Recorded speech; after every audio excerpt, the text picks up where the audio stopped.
ایک نوجوان تھا، حسین و جمیل تھا، اللہ نے حسن عطا کر رکھا تھا بڑا. اس نے جب بھی نماز پڑھنے کے لیے آنا نا تو راستے میں ایک عورت تھی، اس کی نظر پڑتی. اور یہ کہا گیا ہے کہ جو نظر ہے یہ شیطان کے تیروں میں سے ایک تیر ہے حضرت. اسی لیے تو حضرت جی نظریں جھکا کے چلنے کا حکم دیا گیا ہے، کیونکہ جو نظر ہے یہ شیطان کے تیروں میں سے ایک تیر ہے حضرت جی.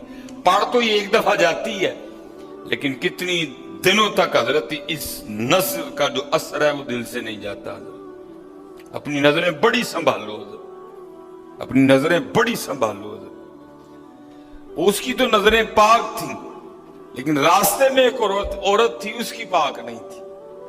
اس نے آتے جاتے جاتے آتے آتے جاتے اس کو دیکھنا، شیطان نے اپنا کام کرنا شروع کر دیا. اس نے ایک دن کیا کیا، اس نے اپنی خادمہ سے نا اپنی خواہش کا اظہار کیا. میرا دل کرتا ہے کہ اس نوجوان سے نہ تنہائی ملے، لیکن ملے تو ملے کس طرح. جو خادمہ تھی ذرا پکی عمر کی تھی، اس نے کہا یہ تو کوئی مشکل کام نہیں ہے، آج ہی رات کو بات بنا دیتی. وہ جب عشاء پڑھ کے وہ نوجوان مسجد سے نکلا نا، وہ خادمہ راستے میں کھڑی ہو گئی. اس کو روک لیا، اس کو 2-3 احادیث سنائی، 2-3 آیات مبارکہ سنائی کسی کے کام آنے کے حوالے سے. ہمارے گھر میں مرد کوئی نہیں ہے، کچھ وزنی سا سامان اٹھانا ہے، اگر آپ اٹھا دیں تو بڑی نوازش ہوگی، اللہ راضی ہوگا، اللہ کے رسول راضی ہوں گے، کہ کوئی مسئلہ نہیں. اسی طرح ہوا حضرت. وہ گھر لے گئی، پچھلے کمرے میں لے گئی. وہ جیسے کمرے میں داخل ہوئے، وہ عورت پہلے موجود تھی. اس نے جناب اندر سے چٹکنی لگا لی اور اس کے سامنے اپنی خواہش کا اظہار کیا.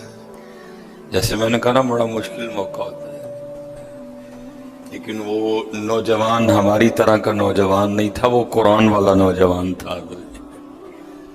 اس کا تعلق قرآن سے مضبوط تھا.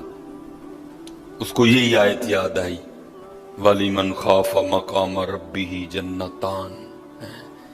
جو اپنے رب کے حضور کھڑا ہونے سے ڈر گیا، موقع بھی تھا، طاقت بھی تھی، عمر بھی تھی، خواہش بھی تھی، پھر بھی ڈر گیا. نہیں نہیں نہیں، میرا اللہ دیکھ رہا ہے، میں کل اپنے اللہ کے حضور کون سا منہ لے کے جاؤں گا، کس طرح اللہ اور اللہ کے رسول کی بارگاہ میں کل جاؤں گا.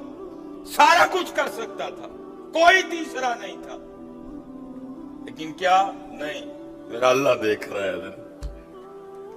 وہ ایسا خوف طاری ہوا، ایسا خوف الہی طاری ہوا، غش کھا کے گر گئے نیچے. اور ڈر گئی. آگے بڑھ کے کسی نے نبض نہیں دیکھی کہ زندہ ہے کہ شہید ہو گیا. انہوں نے سمجھا کہ شاید مر گئے. اس نے دروازہ کھٹکھٹایا، باہر سے اس نے خادمہ نے دروازہ کھولا. اس نے کہا یہ تو مر گیا. اس نے کہا یہ بھی کوئی مشکل بات نہیں، بھئی نام تو اس پہ لگے گا نا جس کے گھر سے لاش برآمد ہوگی.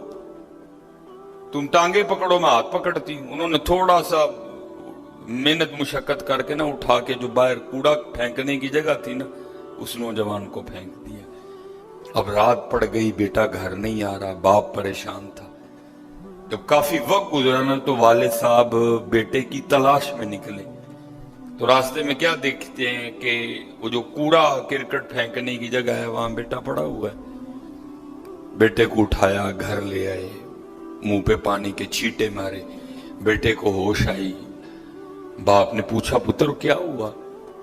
وہ بیٹے نے پھر سنانا شروع کیا. جب پھر وہاں پہنچا نا تو اس عورت نے مجھے دعوت زنا دی. تو پہلے تو خوف الہی کی وجہ سے بے ہوش ہوا تھا، اس بار اتنا خوف الہی نے غلبہ کیا کہ واقعی روح پرواز کر گئی ہے. والد نے راتوں رات جنازہ کروا دیا. صبح والد صاحب فجر کی نماز کی جماعت میں شریک نہیں ہو سکے. جب نماز سے فارغ ہوئے نا تو امیر المومنین حضرت سیدنا عمر بن خطاب رضی اللہ تعالیٰ نے پوچھا بھائی وہ آج ہمارا فلاں مقتدی کیوں نہیں آیا؟ لوگوں نے ساری بات سنائی. حضرت جوان بیٹا تھا، انتقال کر گیا. رات ہی کو